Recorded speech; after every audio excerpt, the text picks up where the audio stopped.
First, I want to say thank you to the legislature for their hard work this past session.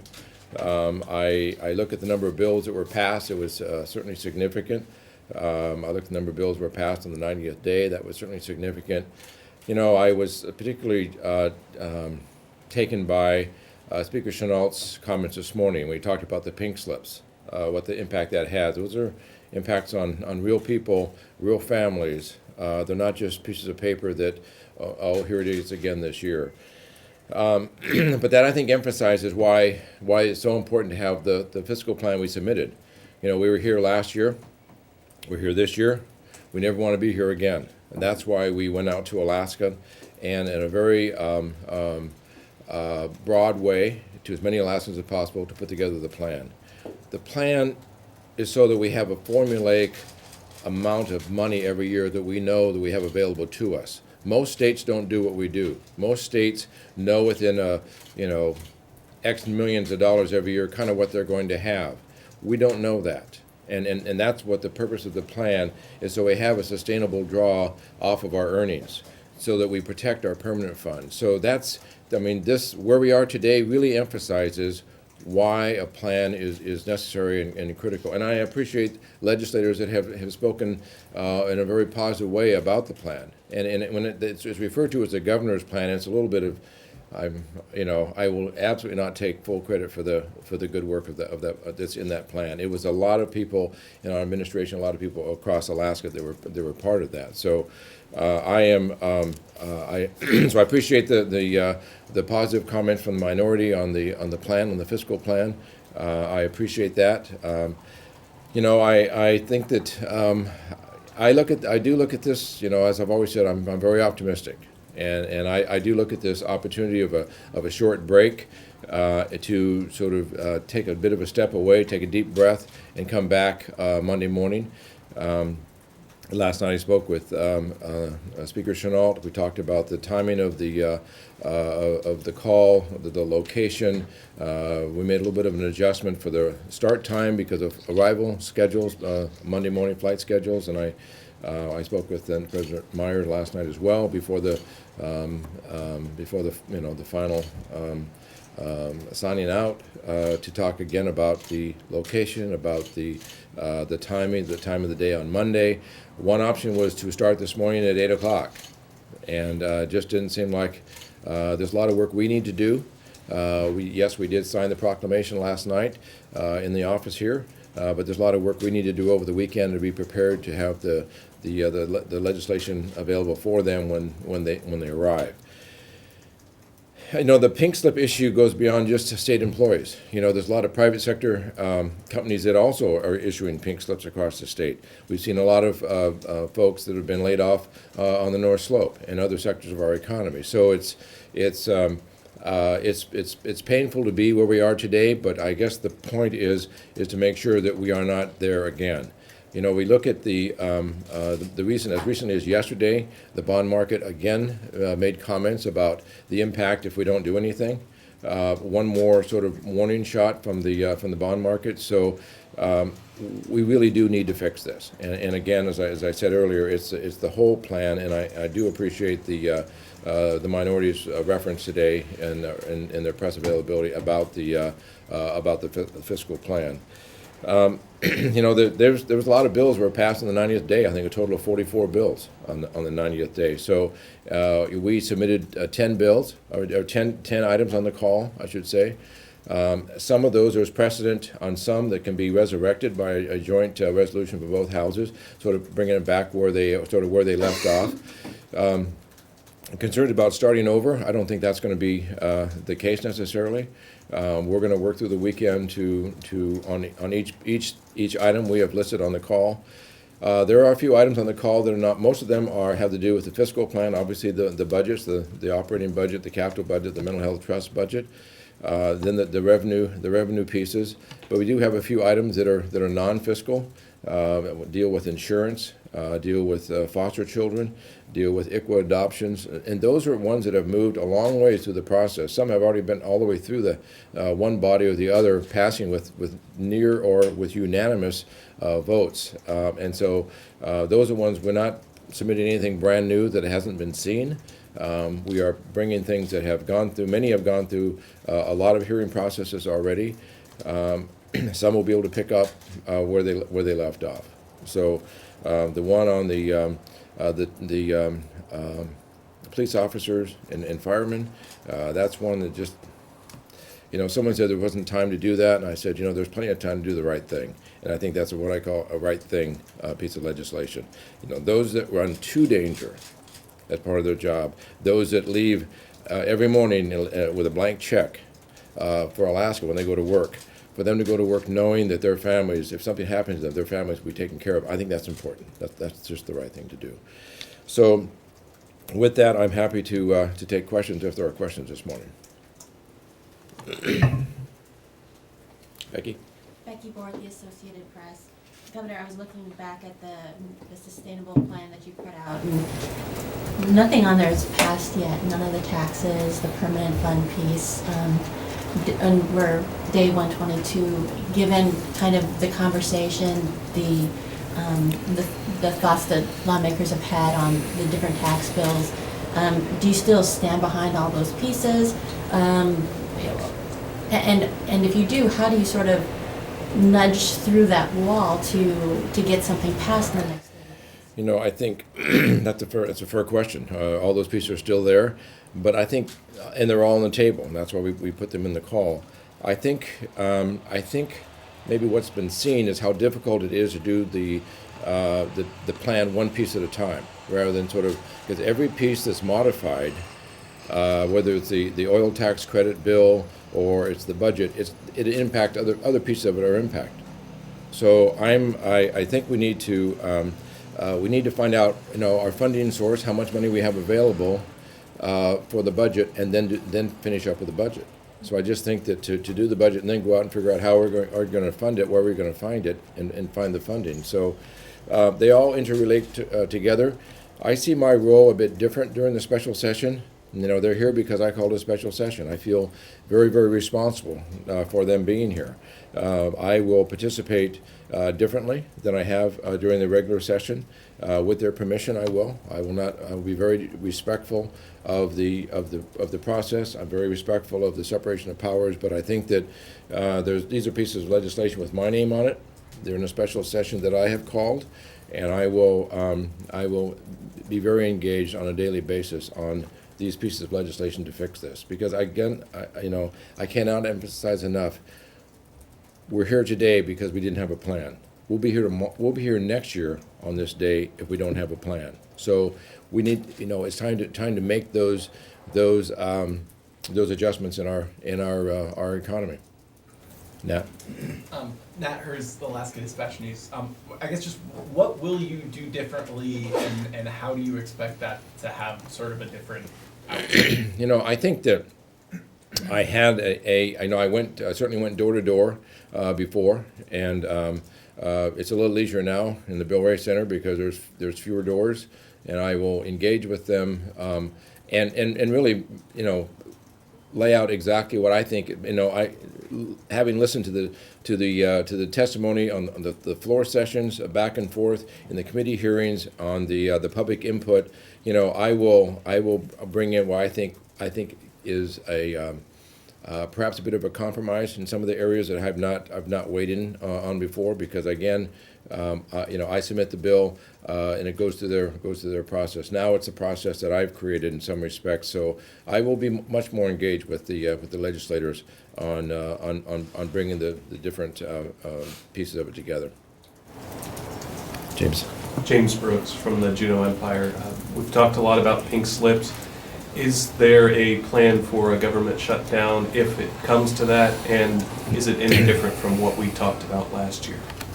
Well, there has to be a plan because we have to assume the worst, I guess. We have been through this once before, and so we are in the process of sort of replicating what we did last year. We've begun that process to give the different departments sort of the heads up of sort of where we're headed. So we have to resurrect that process, hopefully for the last time, to give the proper contractual 30-day notice. So we are working on that now. Absolutely. It's a little bit of a disappointment to all, and I certainly sense a disappointment from the legislators as well. I mean, every legislator I've talked to had that sense of defeat and concern because of the impact on state workers who make the state what it is. So it's a process. We don't have a choice. We have to go through that. So, Liz. What does a government shutdown look like? And as far as deadlines go for being able to avoid the pink slips, is there sort of a cutoff date for before June 1st? Yes, June 1st would be. I mean, if we could go right up to the but June 1st is the date those actually have to be sent out. So anything up prior to that would preclude that from happening and whatnot. So, Andrew. Andrew Kitcheman, Alaska Public Radio Network, and KTOL. The oil and gas tax bill, the two houses were pretty far apart on at the end of the day yesterday. Is that, when you mentioned compromise earlier, is that something where you're going to look to forge a compromise, or how much are you going to draw from the House bill versus your own bill? That's what we're going to do over the weekend, Andrew. We're going to look at that, and I'm going to have people working, look like maybe on another very beautiful Juneau weekend. But that's what we're going to do this weekend as far as work on what we're going to roll out on that. It's one of those things that we have been 90% dependent on oil, and now we're about 20% dependent upon oil. We need to make sure that industry is healthy, continue to function, at the same time making sure that we can afford the sustainable programs we started when oil was $120, $140 a barrel. When we can do that, now oil is approximately $50 a barrel. So, Becky? Could you talk us through the proclamation a bit? In particular, there are some items where you have HB 247 or a similar act, and then you have just one big omnibus sort of tax bill. Mm-hmm. So, like on 247, does that mean that you're going to plan to introduce your own legislation and then have 247 out there if they want to pick and choose? How does the process work? Well, that's we have two options. One is we can go with exactly with what was there. We can go with exactly what we had filed initially, or we can do sort of a hybrid of that. And that's really what this weekend is going to be about, is looking at each item on the call, and what are we going to do with that? Are we going to how will that be different than where they left off versus what we submitted? And remember, we've learned an awful lot since we drafted that original legislation. And we've learned a lot from the standpoint, the spring forecast came out. We know we're still in the low oil prices, although we have come up to just under $50. So we're going to take it and look at it based on the facts we know today versus what we knew back in November, December when we drafted that. Andrew? Just on what you just mentioned about the oil prices, do you still base it on the spring forecast, or do you make an adjustment? Can you make an adjustment based on where prices are today? We try to look at the most recent data we have, and the most recent data we have is the spring forecast.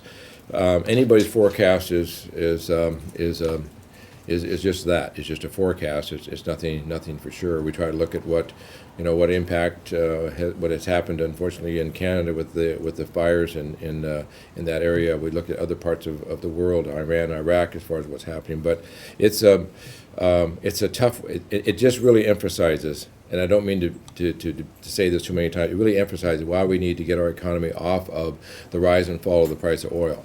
It needs to be an appropriate piece in there, but it can't be the be all and end all as it has been in the past, because that's what causes us to be where we are. So, Nat. Nat Hers with Alaska Dispatch News. What, in your mind, is the problem or the sticking point that kept all of the parts of your fiscal package from passing? I think it's just a philosophical shift in the state as far as how we fund government in a more traditional form, more like we used to back before 1969 when Prudhoe Bay was discovered. So it's really, I think it's that philosophical shift. But I think that where we are today, and trying to find out which account to draw the savings account to draw our funds from, really once again emphasizes the need for each one of those. And again, we were trying to be as broad as possible and have a small impact on lots of different, industries and individuals, and not all on one necessarily. So I think when things settle down, I think it'll be viewed differently. At least I'm hoping it will be. So I guess, like, what will be different about a special session that will bridge that philosophical divide when it seems like it was still so far away after 120 days? I think the difference is I sense a lot of desire to work a little more collaboratively, and I think that the last few weeks and some of the comments made today, I think were that. So I think that might be the case. Sometimes you look at all the bills that were passed on the 90th day.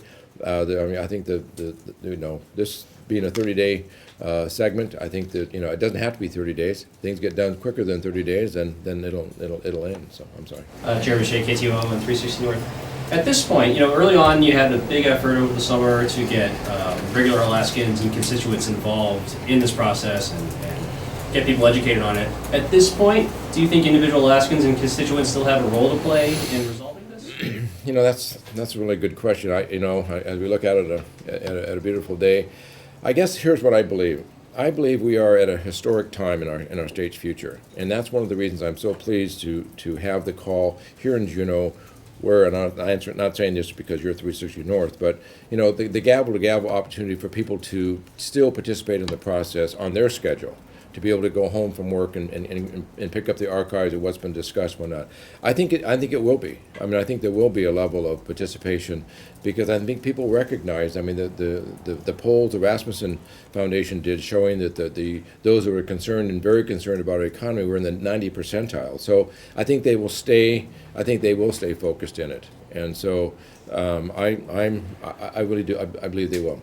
I don't think that's going to fall off as much as one would normally think, and because they have access to it, and that's why, I know there's been questions about, housing situations in Juneau, getting tighter as the summer goes on, and I'm not unsympathetic to that situation at all, but I really, really believe that Alaska needs to see and have an opportunity to sort of weigh in, and I don't think there's any better way of doing that than through the gavel to gavel. Austin? Governor, is part of a willingness to compromise, I guess, on your part, being willing to back away from the absolute need to have a plan that has the same financial impact as what you proposed? Meaning, are you willing to have a plan that gets pretty close but not? Well, then that gets us back to my pencil not pen statement about the plan. But the plan has to be able to close. In other words, we need to have the pieces in place so we can say by 2019, we will have, it takes a while to implement some of these things, we will have a balanced and sustainable budget going forward. That's what we need for the business community. There are businesses in this state that have come up to me that are not in the oil and gas business, that are in the everyday, significant business, and have said, we are waiting to make business decisions based on what happens in Juneau, based upon, are you able to fix the deficit and have a sustainable plan going forward. So that means a tremendous amount to me to see that. So will every single piece be there? If another piece takes care of it, if someone says, hey, why don't we do this or that, I'm open to that. I just haven't seen that. And some ask why I'm so fixated on this plan. I am, because there's no other plan. If someone else has a different plan, I would be happy to look at the plan. So far, no other plan has come forth. So, and I have to, there are lots of organizations out there that have sort of, some actually were created as a result of this. The Alaska Future organization, made up of folks that you'd never ever think that group would have come together on something, but they did on this, because this is greater than their individual issues. Our Alaska that has come together. So lots of different organizations across the state that have stepped up, saying, and their message is all the same. It's not about anything about me or support the governor. They don't say that. They say, we need to fix Alaska. We need to fix it now. But I guess, so, what if legislators can only get a plan that balances things by 2020 or 2021, or they can't come up with the votes for an income tax? I mean, is there a willingness to take some of these big pieces off the table? Well, I mean, the problem, Austin, is that the longer we wait to fix it, the more expensive it becomes. The price tag continues to go up. And so the problem is that if you say, well, let's fix it in 2021 or 2022, it's more expensive to do that. So you have to put more expensive pieces on the table. The income tax would be significantly higher, as an example, or the sales tax would be significantly higher. So there's a cost of delay. And that's really what the problem is. I got one more question. Andrew, you had your hand up. You good? Liz? Well, when the Senate Finance Committee introduced its version of the permanent fund restructuring, David Teal did a fiscal analysis of it, projecting forward. At that time, he used as revenue sources the version of the oil and gas tax bill that was current at that time. He did not include an income tax, and it had increasingly small CBR draws through 2053 when the CBR would be exhausted, but clearly was not balanced by 2019, but had dramatically smaller annual CBR draws as soon as 2019.